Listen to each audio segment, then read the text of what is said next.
Welcome to the VIP section. J baby, y'all. Well, Santana. Hey, let us know, man. We out here behind the scenes, my man, video shoot. So what you got going on coming out? What you got coming out soon? I got a bunch of projects coming out. I just been stacking my heat lately. You know what I mean? You know it was like the best thing ever to happen to me, and to go D1 after that. So after 1 year, to sophomore year I started. I averaged 15 points. Yeah. When fucking Sylvester Stallone shoot the movies like a whole year. That was like my debut. We about to be an Olympic smoke team right now, baby. Yeah, You know how we do it? Yeah. We left off. You're warming up. Yeah. No, what's crazy to me was Jordan was warming up with the rookies. No, what happened was, like, Jordan, like. Yo, It seems like we good. we good now? We good That now. sounds better. Yeah, no echo. Let's go, y'all. We ready to roll now. No DJ Clue. Yo, for a minute, the people in the comments was like, yo, Tone, what's good? Let's get it. We back. Oh, that's crazy. Out to everybody out there for pulling back up. They know this is going to be a goodie. This is the classic interview right here. You know what I mean? Let's get to it. All right. So, now, where we left off was you were saying that, We're going to start it over. okay, let's start it over. So, where I was saying is us coming off the interview with Shamgar and Future that me and Tone, we were trying to figure out, and in the moment, and the whole team, we were trying to figure out, where do we go next? He came here to stir the pot, man. He came here with that Dallas Cowboy hat on. Yeah. What they did to the Giants yesterday. Facts. You know I had to put my cowboy hat on. I'm gonna take it off in a minute. No, Well, hold on. But the whole day, I've been saying to myself, like, Rasul's coming to turn up. Because he knew off the interviews we came off, his story is crazy. Yo, what did I did something. I think I hit something. Are we good? We good. All right. Yeah. Okay, so, like everybody already knows, let's start from there. Where you from? I'm from the town, Mount Vernon. Yes, Money sir. earning Mount Vernon. Yo, I don't think 914 knows where we at right now. They're going to find out This is one of the original, like Yo, before yo. 914 was 914. This is one of the first people doing it for 914. That's a fact. Well, that damn, y'all making me. too. Nah, y'all making me. 914. Nah, they was doing it way before me, man. Y'all can't make me sound that old. No. That's not what he means. He means in that era. Because you got to remember, that era, when you did it, it was killers. It was only the borough. Right, see, it was only I the gotta, borough. my man just checked in. Lou Tucker just checked in, right? Oh, yeah, shout out to Lou. Lou Tuck. Lou Tucker just checked in. And that's what I'm saying, like, I can't Kev Eggers in the Lou building. Tuck, we gonna get you up here too. Kev in the building, give him a bomb, Tone. Yo, Kev Eggers, so man. I can't speak on, like, for sure. I was definitely one of the ones that, you know what I mean, especially from our era, that pretty much, went down there and doing it. But it was handed to me. They handed me the torch. Like, you know what I mean? Like they handed me the torch, yo. You know what I'm saying? So what was I supposed to do? You know what I mean? I took it and I ran with it. You know what I'm saying? Yeah, but don't jump all the way up to the torch. I want to start before the torch. I want to start where it led up to the torch. Going back to, like, you know what I'm saying? So okay, so we know you from Mount Vernon. How was that growing up in Mount Vernon at that time? We talking early '80s, right? Yeah, we talking '80s, definitely. We talking early '80s growing up, and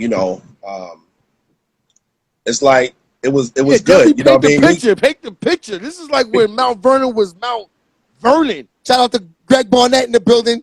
Shout out to He's Greg. one of them boys too. That's a fact. Yeah. He's one of them boys too. And it starts. It goes back to growing up in the Vernon. It was definitely Mount Vernon's a sports town. You feel me? So me personally, basketball wasn't my sport. Like most people don't know that. That's crazy. Crazy. 4th Street is where where everyone, all the ball players went. You know what I mean? But as C. Paul knows, you know what I mean, basketball wasn't my sport. It wasn't my best sport at the time. I was a baseball player and I also played football. Basketball, like, pretty much came to last. You know, I was just more of an athlete. You know what I mean? So I grew up on 8th Avenue in Mount Vernon. You know what I'm saying? I grew up on 8th Avenue on Centennial Homes, smaller, probably down the projects, basically. You know, and we grew up. We was playing football and baseball. You know what I mean? Even though 4th Street Park was right on the top of the corner. You know what I mean? But we just used to just go there and just watch the older guys, Ray, Gus Williams, and all of them. So you know what? You know what, Rasul? Since you just said 4th Street, right? The first time I ever seen you play, I remember my pops took me and Shay to my cousin was playing in this tournament. I don't even know the name of the tournament, but it was in Mount Vernon, and they had Rottweilers doing the security. Remember that? Shay? Yeah, that was 4th Street. That was 4th Street Park. That's 4th Street, and they had shout out to Stoney. Stoney had the Rottweilers. He was the security. He had the 2 Rottweilers with him. That's Terry Red brother, right? Yeah. So you know, they was definitely, that's you know. Right, that's right. Yeah, that's right. Yeah. Yo, that was the first time I ever seen you play. I think you was in high school playing with the college kids. Yeah. You had like 20. Yeah, but hold on. This interview, we gotta start from the beginning. I don't even want to get. We going before Semino? Yes. Oh, okay. He's telling the story now where he's saying he loved baseball and basketball. I mean, football. Baseball and football. We're not even talking about basketball right now. I'm talking about Little League. Yes. Baseball was it. Razorbacks. Shout out to Kareem Reed in the building. Oh, Reed yeah, the in the boys building is in here. all day. The boys is in here. Yeah. That's the homie right there. You know, me and Reed went at it. We used to go at Westchester's in it. here tonight. Yeah. Westchester's in here tonight. Shout out to Kareem so Reed. He's definitely the one Bronx of the is boys. in the building. But you know, so growing up, basketball just wasn't, you know what I mean?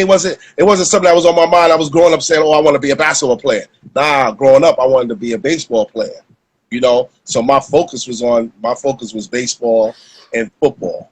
You know what I mean? That's where it was. So as I started getting older, you know, I took you to the fence with a double. You know, as I got older, I saw that, you know,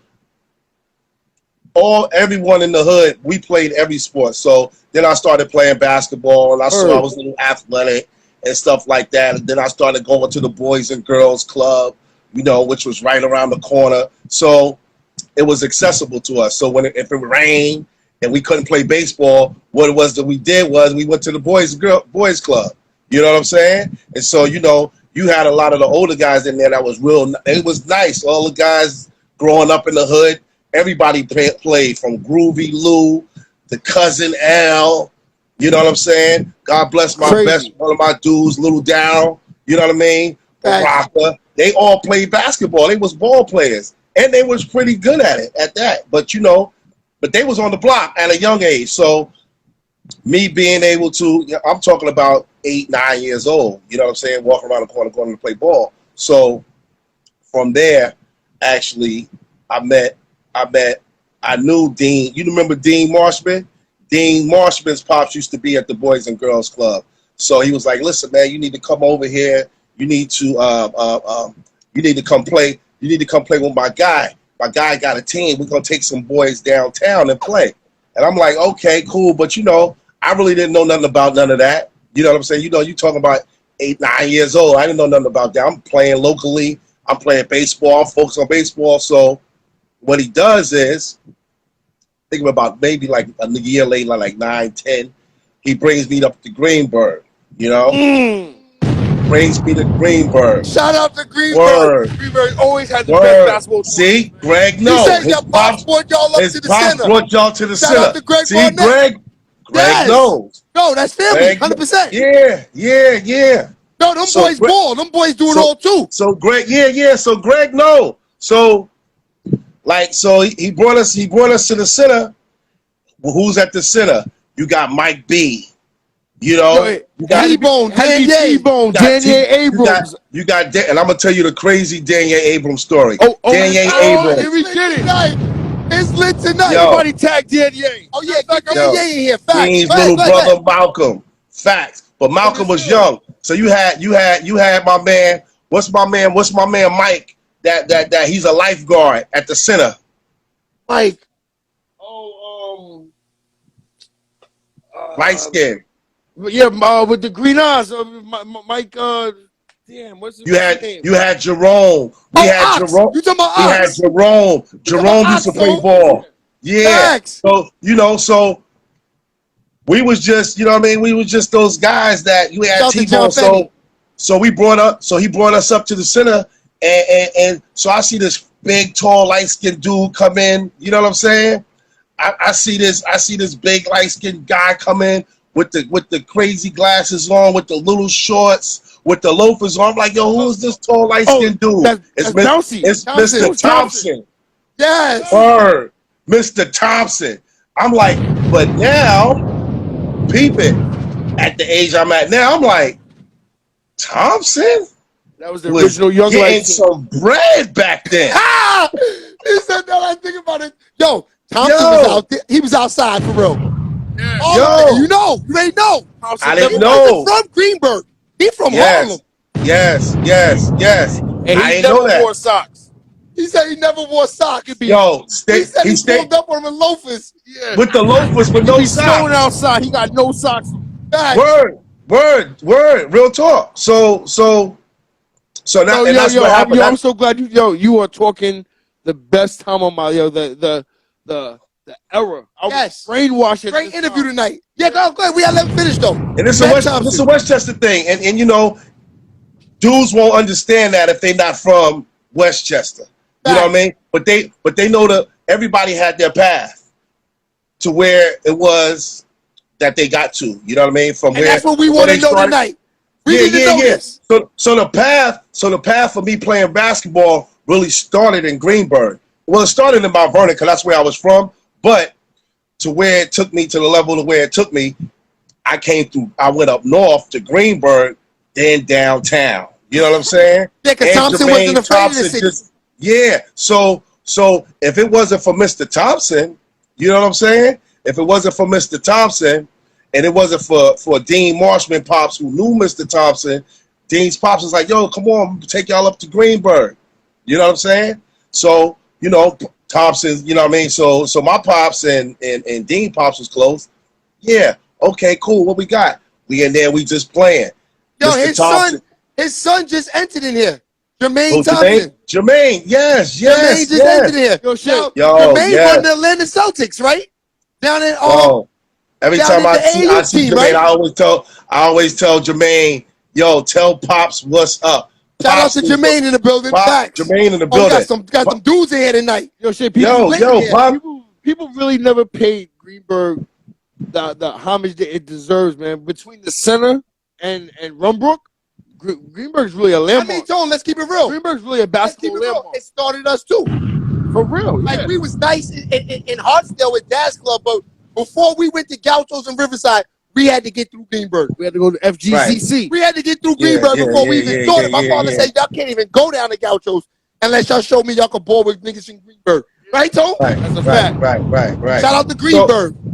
So for me, coming through Mount Vernon, where it's a long history, you know what I mean? Our legacy in Mount Vernon is solidified. You know what I mean? Mount Vernon is that place. But for me personally, you know what I mean? Mount Vernon wasn't really where I started playing basketball because I grew up there. It was the Boys and Girls Club and all that stuff. But for me, coming and being introduced to New York City basketball was through Greenberg and through Young Life and through Mr. Thompson. So that's a fact. If it wasn't for Mr. Thompson, it's crazy. I wouldn't have had. It's not to cut you off, but it's crazy that you mentioned that because you know what's crazy, Jay?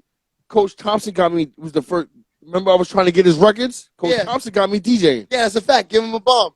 No, but Tone, it's crazy that he mentioned Thompson's name because it's like God is leading all of these things up like a chessboard because he's talking about Coach Thompson and Reggie Freeman said on the first interview we did with all the GOATs that he said that we would Young Life.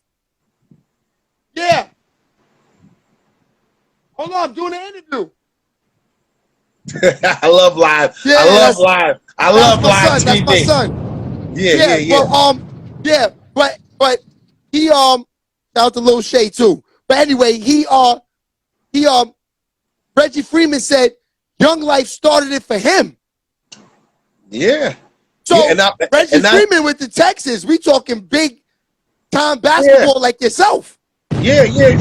Nah, like, and that's real talk because, like, for me, and this is why I'm talking about the Danier story. So what happened was Dean, they had like six guys they used to go downtown with and play basketball and take down to the city. You know, so I guess Mr. Thompson was like, yo, nah, we gonna make it. We gonna do this thing a little bit bigger. So the first tournament we go down. I'm not registered to play, so I'm trying to go down to play. And we talking about Salem Church. Right next to Salem Church is the baskets. They would lower the baskets, and Salem. No. Stone Gym was the name of it, which was right next to Riverside Church. Yes. It was a little gym. Oh, you talking about the little gym that's right next to it? Yes, that's Stone Gym. Definitely. So I'm talking about when we was 10. Check, yo, they used to lower the baskets, and how I know, Danier just had a birthday, September 24th, 1974. Danier was on the roster. Danier couldn't go. They didn't have me on the roster, so I was playing as Danier Abrams. Shout out to Thompson. So shout out to Mr. Thompson, bringing me down there. And the crazy part, he said that Danier couldn't go to the game. Thompson made him go play as Danier Abrams. And they kept, and Mr. Marshman was like, yo, if they ask you what's your name? And I remember Danya Abrams, September 9/24/74. September 24, 1974. September 24, 1974. So I remember that since I was 8 years old. Yeah. So I go down there and play in Stone Gym. They lowered the baskets. You got to remember, I was real athletic. Yo, I'm dunking. They lowered the, and so they like, yo, who's this kid? Niggas was calling me Danier. That's Danier. That's Danier. Real, yo, Jermaine, let me plug this thing. Let me plug the phone. Hold on, let me plug the phone. Let me plug the phone. I gotta plug the phone. Hold on. Yo, he said they was calling him Danier. That's crazy. Yeah. So hold on. Gotta plug the phone. So I gotta play as Danier. So I'm playing as Danier, September 24th, 1974. You feel me? So as I'm down there, so I'm 10 years old playing downtown. First time I ever played. I'm playing for Young Life. I'm playing in Stone Gym, and we play and we winning. So we playing against Milbank. That's right before the Gauchos started. Like this was Milbank. Milbank and the Gauchos used to be together. Right. You feel me? Right. So I'm playing against Milbank, and we win the chip. Jermaine, am I right, Jermaine Thompson? He said yes. Yes. He said yes. So real talk. Yeah. Oh, what's good? So I go down there, I kill it. The baskets was probably, they lowered the baskets. You know, but we was younger, but it was like hard. Kids I wasn't think that dunking. was called Little Lads, right?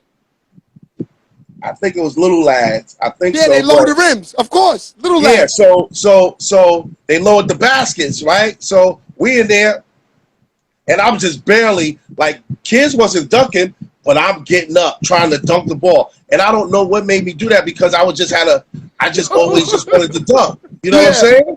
And boom, caught a couple of dunks. And I remember them in there going crazy. Because this little kid in here dunking. The baskets was probably like 7 foot. Yeah. But if we short, you know what I mean? So we little kids. If I'm trying to dunk the joint, I got a couple of dunks, got MVP. Now I got a name. My name is Danier. Now I got a name. My name is Danier. In the moment I told you. He coming. So now I'm like, damn. But you gotta understand, I don't know. You know what I'm saying? I'm 10 years old, 9, 10. I don't know. I don't know how that's gonna follow me. I just wanted to play basketball. You feel me? So I goes down. We go to the next tournament. Boom. Danye don't play. Now, Danye wants to play. Oski, what up, Oski? Danye want to play. Danye's using my name. What? Now Danye's using my name. Thompson is crazy. Thompson's crazy. Mr. Thompson is crazy. Yeah. So real talk, I'm playing downtown. So from that time, you know what I'm saying, Mr. Thompson gets all the props for bringing us downtown. So you got to understand, now we playing there. Now we playing in Holcomb Rucker. I was playing in the Rucker Park on 145th when I was 10 years old, bro. Back, get out a bomb, Tone. Hey, you remember? What was that like? Say, if you don't remember, we was the team that made Coach Thompson quit. He stopped coaching after us. Yeah. And he used to say, y'all don't know, I used to have legends. I used to he did. He did. But now we hear the story. Wait, hold on. How was that like playing in Rucker at 10 years old? We didn't know what it was. We didn't know. You didn't know, and you didn't understand. Coming That from was just balling. Westchester kids balling. We just young kids balling. We don't know now the history. T-Bone's on your team at this time? T is on my team. I believe T-Bone played, yes. Because T was a year younger than us. But I think T played with us. So it was just a matter of us. Yo, I remember going to Mr. Thompson's house, right?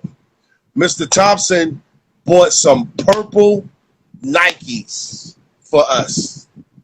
This is the first time I saw a coach give early Saturday mornings. Barnett, you right. The games used to be like at 9 in the morning, bro.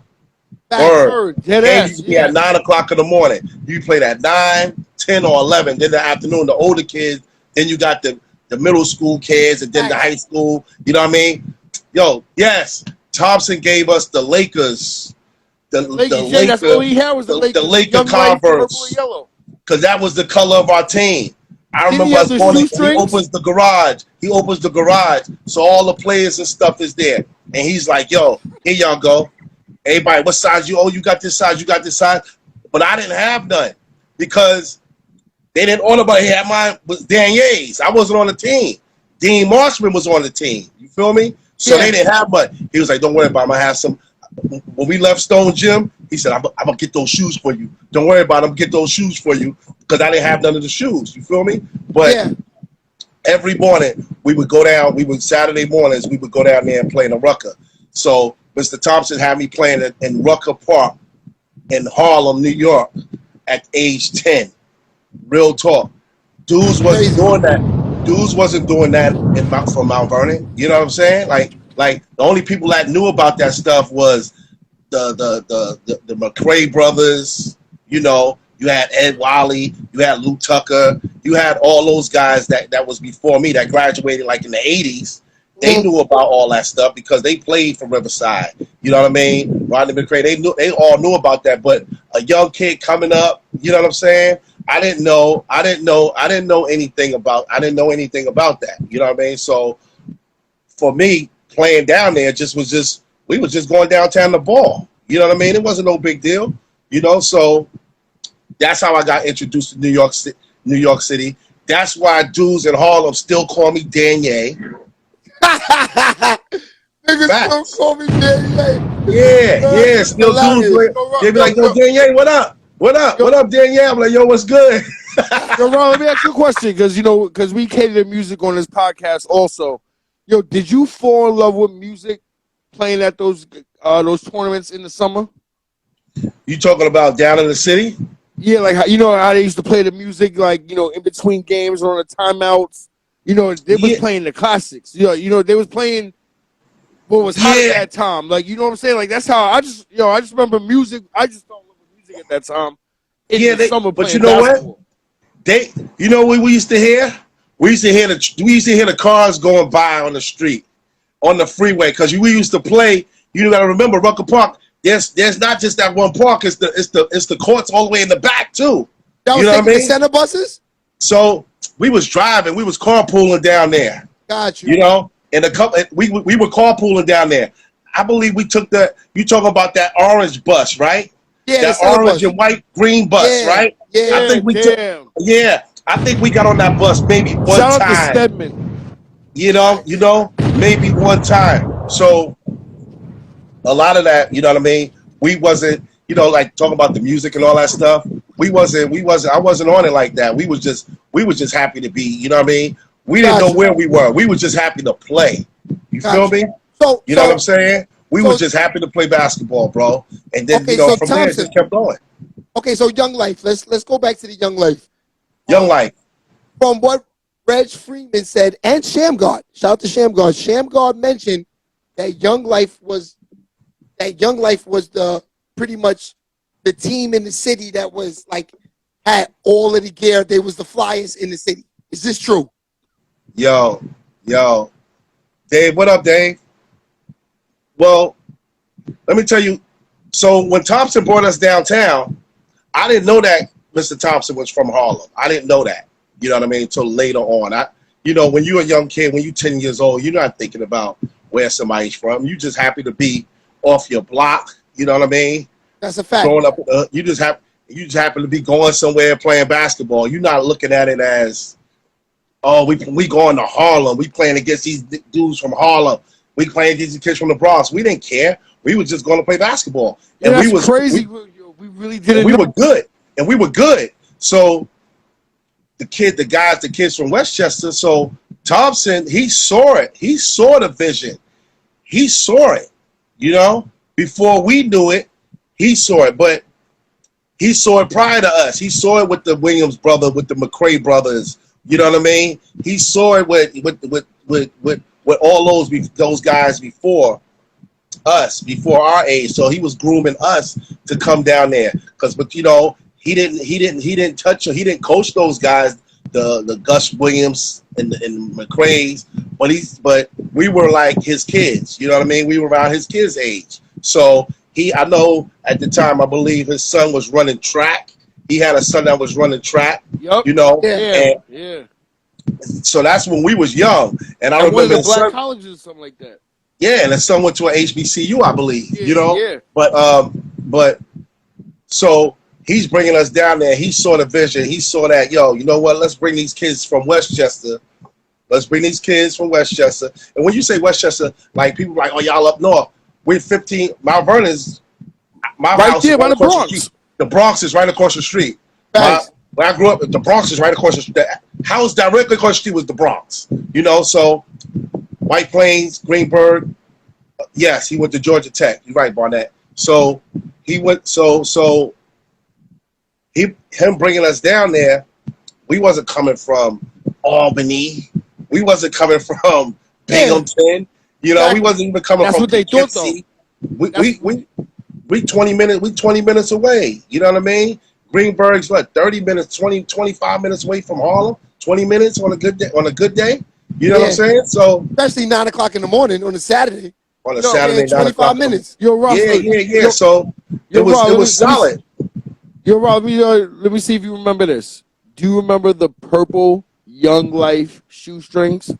And it said Young Life in gold? Said Young Life in gold on the shoestrings, of course. Yeah. Thompson had, and that's what I'm saying. Like, he was doing all that. He was doing all that for us. You don't realize and recognize that till you get older. I started realizing it once so Mr. Thompson basically locked in with, that's how Thurman Coach Durham. Yeah, because I didn't know that. That's funny he said that. That's crazy. Shamgard said that last week, Tone. Sham said Thurman was Young Life coach. I was like, what? Durham was our coach. Durham was my first coach playing downtown, bro. Yeah. Durham was and I asked Durham, I said, Durham, how old was you? Durham and Bingo. Crazy. Coach Bingo. It was Coach Thompson had them coaching us in Young Life. And then what happened was, he might have been the first person doing branding. Yo, he ain't had no sponsor. And that's what I was saying. Yeah. He must have been getting some money. He was, yes. Yeah, you see what Kev said? He did all that without no sponsor. But he was coming out of his pocket. Was that, he was coming out his pocket. Like my man. And it's so crazy. I had a man, my boy out here named Kev. You know what I mean? Come out his pocket for his kids, for his crew. It's totally different now. And you know what? When you got it like that and you could do it like that, you ain't got to worry about no sponsors. You ain't got to worry about playing in this tournament, that tournament, somebody telling you what to do. You could do whatever you want to do because I'm paying for it. Facts. You know what I'm saying? And if I'm you won, owning he fed this. you too. Yeah. And he fed us. Yeah, You real won. talk. So you lost, Thompson brought us to Harlem at so you talking about 10 years old, I'm playing in Harlem. I'm playing in Citywide. I'm playing in the Rucker. I'm playing in Little Lads. So, and I'm playing as Daniel Abrams. Still, all a year because later. all because Daniel couldn't play, and I played so well the first time. I got the MVP. So all these people, I'm not knowing all these people is like, you talking about people that was playing at Riverside. You talking about people that was playing in That different. nigga Danye's nice. Different, right? yeah. Yo, that kid Danier. Then, as I've started getting older, I can't use that. Like, okay, like my pops was like, yo, how long you think people gonna be calling you Danier? Like, you gotta use your name, and we just kept going with it. Durham used to be like, Danier. Durham used to call me Danier. And because what happened was because Thompson combined the Westchester kids and the Bronx kids and the Harlem kids together, and he had made the team. You know what I'm saying? So that's where Kareem and them came, or they were That's after where you? Kareem and them came from because we used to practice. So Kareem played with you. Kareem's younger than me. He played on the younger team. So Kareem is 2 years younger than me. So that's crazy. I remember Thompson saying all of this on the bus because we was bad. We had like half the team was from group homes. Like we was bad. Yeah. You know what I'm saying? We was Yeah, crazy. yeah. And So- he was like, I'm never coaching again. And he's like, I coach legends. I got niggas in college here acting like this. Yeah. Facts. Yeah. So and it was like they used to, like, I wasn't ringing. I wasn't too old to play. You know what I'm saying? I just couldn't. I wasn't. They wasn't expecting me to play, and I wasn't. My bad. I'm not gonna. Now you good. Revive. Yeah, I wasn't expecting to play, and I had to run with it because now people like knew who I was, and it was like damn, he played good, and they weren't expecting me to do what I did. So now we go down there, they combine teams. I'm still Daniel Abrams. You feel me? And I'm playing under Danier's name, and I got dudes calling me Daniel. When Coach Thurman first met me, he didn't know my name was Rasul. You know what I'm saying? So I used to be like, yo, call me Rasul. He's like, Rasul, what's that? Like, that's my middle name. Call me Rasul. And I started like just transitioning to back to Rasul when I was like 12. Word up. But I played. Rasul, that's my middle name. Yeah. But I played using Danier's name, and it was that at this time, and it wasn't about like I was too old. It was, you know what I'm saying, or anything like that. I know. It was just that There was no that's what IDs people back then. recognized me as. They started recognizing me as the Danier. So when we started, when Thompson combined the Harlem guys and the Westchester guys, you know what I'm saying? It started getting crazy. My son just came in. Shout out to him. Facts. Yeah. So I'm playing, and so Danier is transitioning into Rasul now. You know what I'm saying? With Thurman. Thurman just came around. Thurman was young. Thurman was probably like 15 or 16 when he was coaching us. You know what I'm saying? 15, 16? Yeah, he was like 16. Because I asked Crazy. Bingo, I said, Bingo, how old was you when you started coaching us? Bingo said he was like 17. And Thurman is younger than Bingo, if I'm not mistaken. Because I asked Thurman the same thing. Oh, he definitely, you know what I mean? And he said, yo, I was like 16. But you think about it. I was coaching, you know what I mean? We that's like you growing up in the hood. You like basketball, but you can't play ball. Yo, I'm gonna coach this little team right here. Yo, come on, y'all. Yeah, I'm gonna coach. right. These my little boys. You know, I can remember. So Kareem and them was like 8, 9. Yeah, I'm like I 10, don't 11. know if you understand. Like you hear the names you saying. Okay, Rasul. so basically, now And it so all from adds there, up. and so from there, and I'm gonna cut you off. And from there, even with Coach Thurman, look at Coach Thurman's resume. Coach Thurm coached at St. John's. You know what I mean? He coached at some other school colleges as well. You know what I mean? Yeah. He runs Riverside Church. He's one of the well-respected coaches in the country. Definitely. You know what I mean? And who put him on? Thompson. Somebody from Greenberg. Mr. Thompson put him on.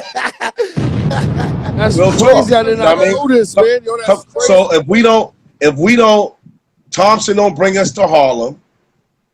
We don't represent down there in Harlem, the Westchester guys.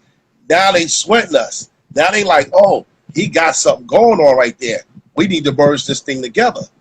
And that's what he did. You know what I'm saying? So that's why a lot of my dudes that, you know what I mean, like, you got to remember a lot of those dudes I played with since I was younger from Harlem and from the Bronx. That's how I know all of them. That's how I go everywhere downtown. Yo, I played with this dude since I was 10. Well, I got to tell you, as much as me and Tone know you, a Bronx nigga brought you to the attention that he needs to be next. He got a story. I said, who? He said, Rasul. I said, that's my man. Like, we getting Rasul. Rasul, it definitely got a story. Yo, this is 100%. crazy. All right. Yeah. So, okay. So, now, you figured out, they let you get your name Rasul back. So now you Got back my as name Rasul. back. I got my name back. Okay, Yeah. so now we in Harlem with it. Coach Thompson said every. First of all, let me tell you a little story before we move on about Coach Thompson. That was the funniest thing I ever heard. I was too young for this, but I was my father was telling me. One time, I don't know if you was on that team, but they played in, remember Golden Hoops? Yeah, I played with Golden Hoops. Yeah. I didn't play with that. I didn't play with Young Life on Golden Hoops. I played with Riverside. I played with the Gauchos. Okay. So that tournament, that was way before this is way after your time. But anyway, Thompson had Elton Brand playing with the Westchester team. Right? And Mr. Loyce tried to get Elton Brand to take the uniform off in the middle of the game and go play with Ron and them. And Thompson told, he said, get the fuck out of here, Ernie. He said, get the fuck out of here, Ernie. Yeah. Get out of here. Yo, my father told me that story. I was like, are you serious? He said, yeah. Because it's not like he said it like a nerd, like, get the fuck out of here, Ernie. Yeah. Because that's how Ernie looks. That's how Mr. Lutz used to speak. That's how he used to talk. He tried to make Elton take his shit off and play with him right now. Yeah, that's when Riverside, they had a crew though. They brought in Jerry Stackhouse and all of them. Yes, for sure. That's a fact. Okay, so now you discovered and let you get your name back. Now you Rasul. Before we go on, do you know at this time, like I know you made a name for yourself as Danier. Now you transitioning back to Rasul, but there was a real Danier, Kareem Reed. Like, is Kareem Reed at this time? Were they balling like everywhere? Did y'all know who y'all was at that time, or was y'all just? Well, I knew who Danier was. I just knew Danier was just this big kid. This big, we said we was little. This big fat kid. We knew him, but Danier. No, I mean, because you have legends. Kareem Reed, Danier. Are y'all killing wherever y'all go? Kareem Reed is not on his team. Kareem Reed is on the younger team. Yeah, he's on the younger team. This guy had two names. T-Bone. I had two names. Oh, they say Riverside had people like Jerry Stackhouse on their team. That's a fact. Yeah. This is crazy. Sham God is in the building. Shout out to Sham in the building. Sham, I'm so happy you pulled up because Rasul was talking about Young Life. And I was telling him that you mentioned them last week and he co-signed everything you said, Sham. Not that we saying you was lying and telling stories, but they all the same stories. Yo, your same story. Like Sham and them was younger than me, but was Malik Sealy in the same era? No, Malik Sealy's way before them. Okay. Yeah. So now we definitely did, Shane. That's later on, Shane. We played against them up in Dobbs Ferry. Oh, shout out to Shane, the dribble machine. Yeah, in the Shane building. is in the building. That's but like I was telling, Sham, I was basically telling them how Durham started coaching. Durham started coaching me first. You feel me? Durham started coaching me first, and if it wasn't for Mr. Thompson with the Young Life crew having us practice at Salem Church in Harlem, that's where we used to practice. You know, right down the steps, right down the church, right on 132nd Street and 8th Avenue. That's where we was. That's where I met all the dudes from Harlem. That's where all the dudes from Harlem used to call me Dan Ye. You feel me? From what I used to do. So then, as I got older, he was like, Rasul, nah, that's Dan Ye. That's not Rasul, that's Dan Ye. You know what I'm saying? Because, you know, as I got older now, I'm still playing baseball. I'm still playing football. But now, I got a taste of Harlem. I'm down in Harlem on low baskets dunking. Oh, no, I'm at Stone Gym. I want to play in Stone Gym all the time. You feel me? So Thompson took us there. Thompson took us to Citywide. You know what I mean? Playing in LaGuardia House. Classic, you know, tournaments. Hard. Citywide, LaGuardia House, Holcomb Rucker Park, the original joint, Stone Gym. It was like every weekend we playing somewhere 2 or 3 games a day. You know what I'm saying? So, you know what I mean? So for me, it was, you know, growing up that young age, playing in Harlem, playing down in the city, you know what I'm saying? It definitely helped me as a ball player. We wasn't baseball, wasn't doing that. You know what I'm saying? You know, football did it. What year exactly we talking? Well, we got to be talking 88. We talking about in the 80s. No, we talking at least 85 right now, right? Yeah, Tone, because you got to remember, the years that he's dunking Boys on niggas is 91. Exactly. So now, okay, so now I want to speed it up a little bit. Let's go now to you discovering now. Let's forget about, shout out to Dan Ye. We're going to have Dan Ye up here soon. Reg Freeman is in the building. Another Young Life player. It's ugly in here tonight. We got Shamgar, Kareem Reed, Reg Freeman in here. We got the killers in here tonight. Okay. So now that you discover, now that you're Rasul, now we making it back uptown now.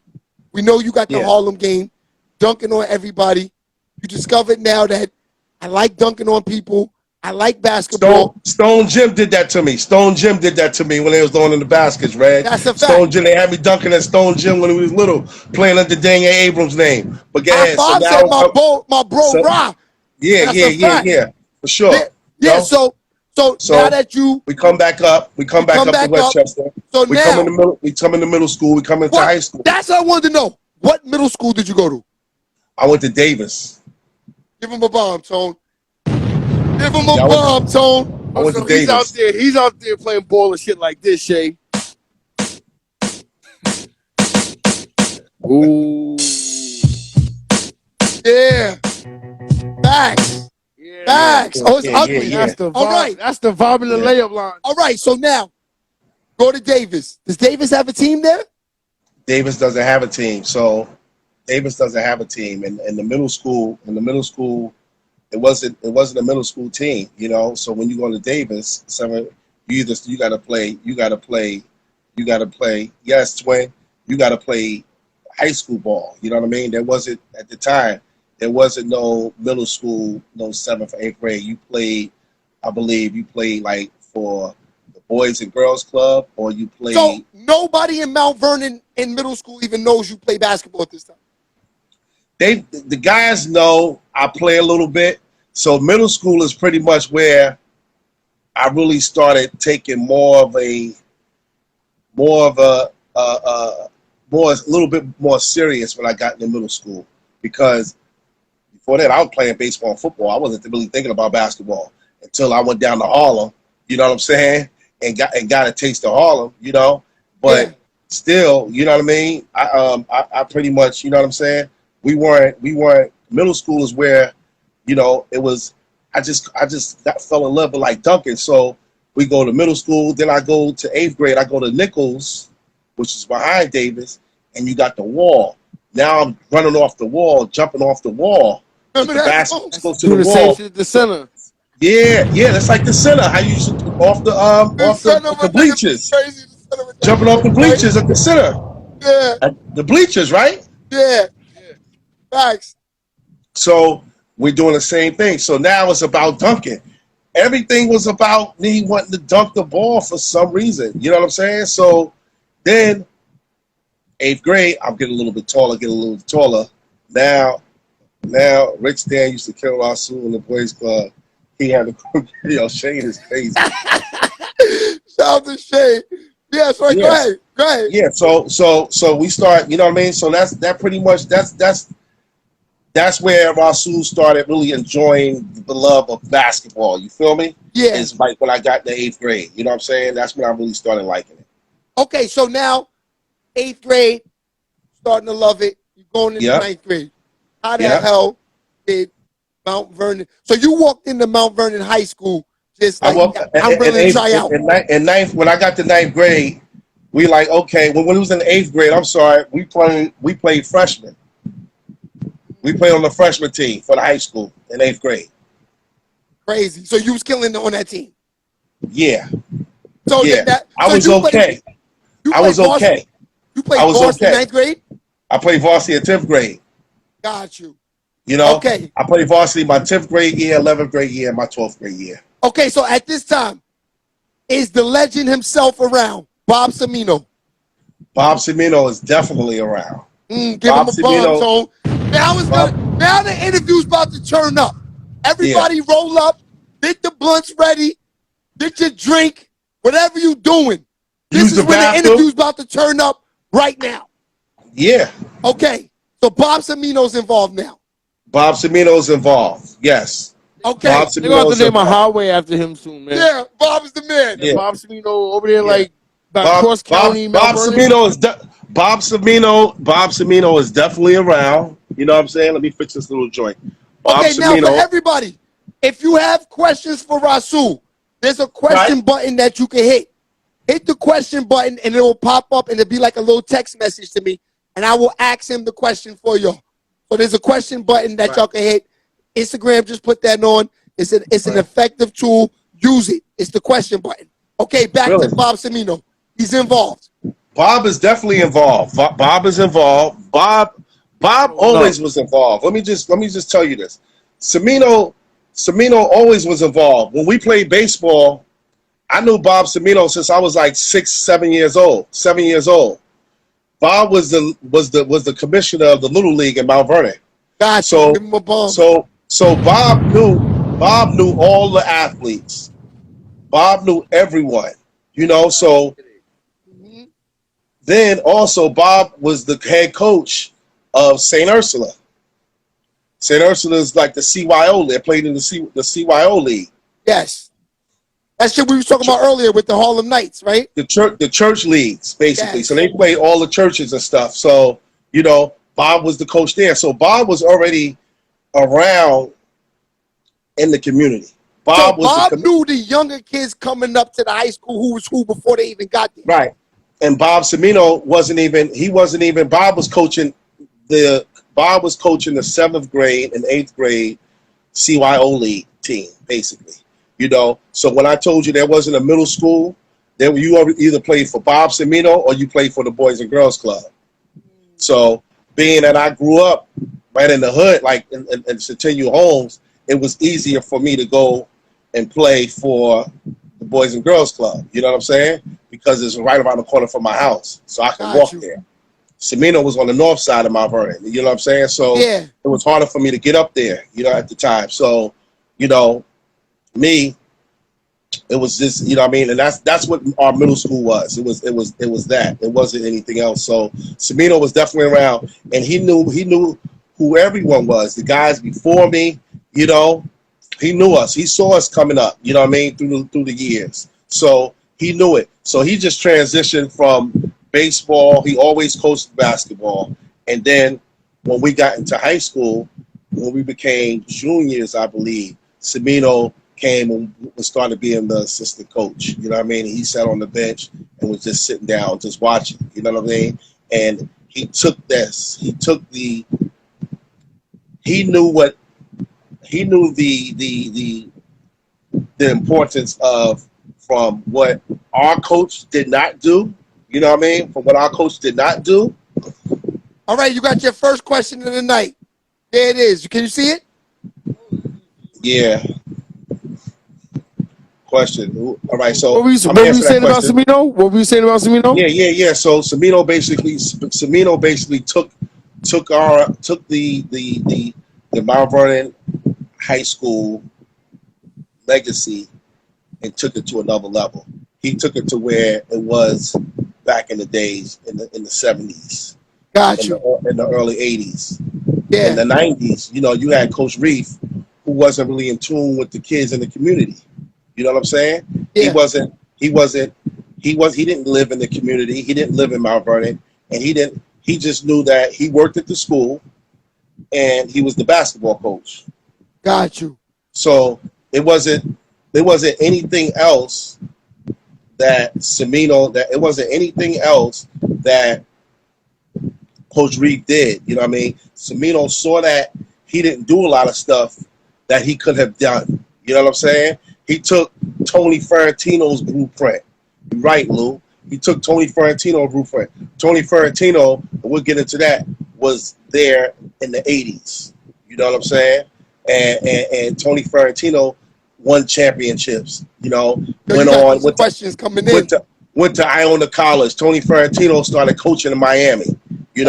Was assistant coach with the Miami Heat. So Semino took that. You know what I'm saying?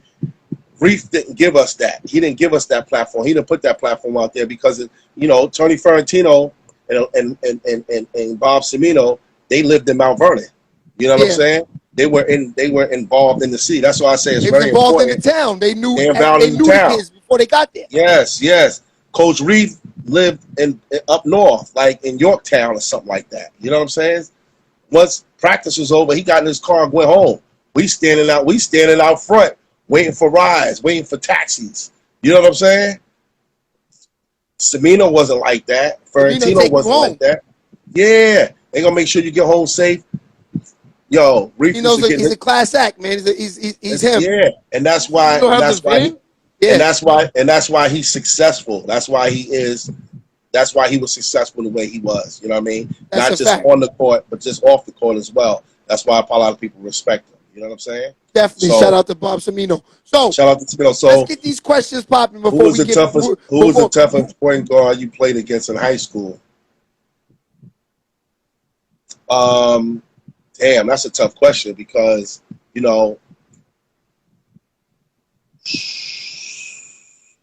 Terrence Rencher was tough. Terrence Rencher. That's a fact. T. Wrench was tough. T. Wrench was tough. And you know who was tough?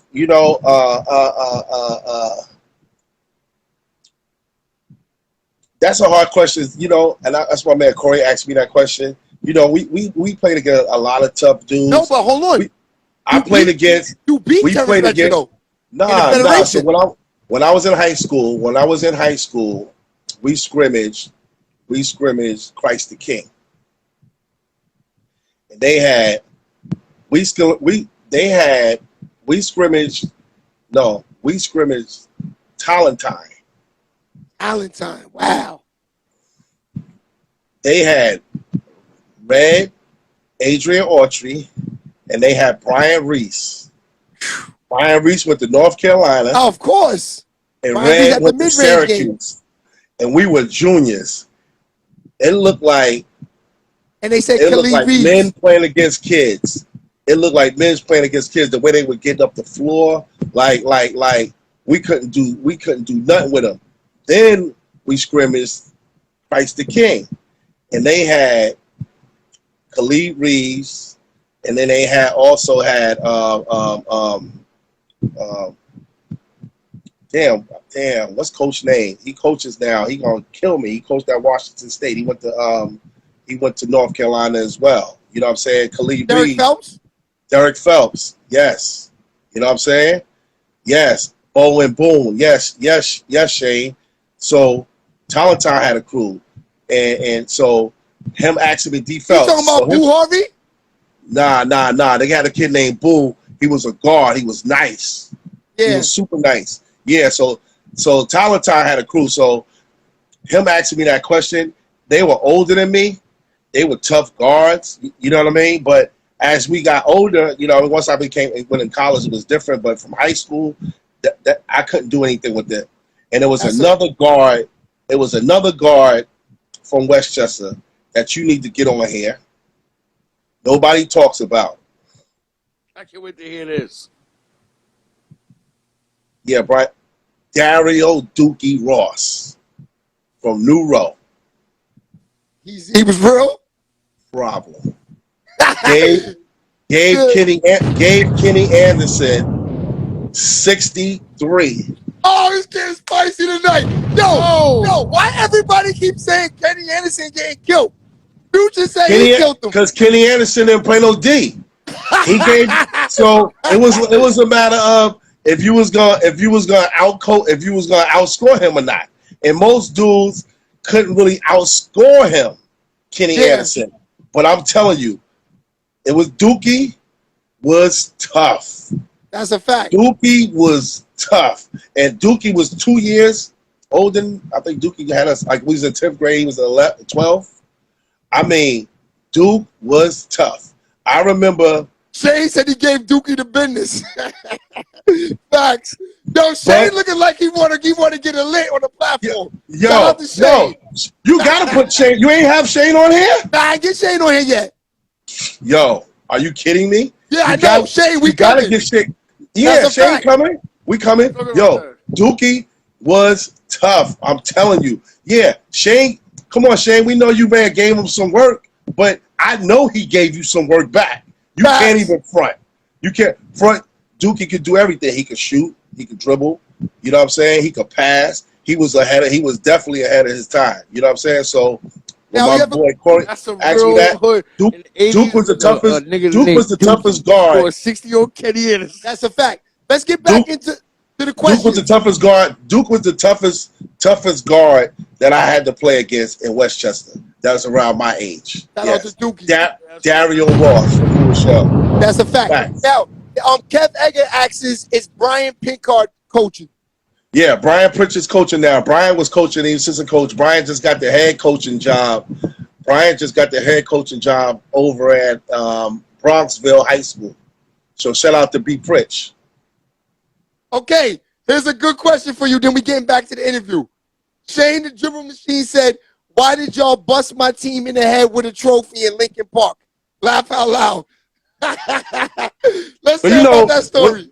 Well, you know, back in the days, we Lincoln Park was always, they had the summer league, which was always good. It was always solid.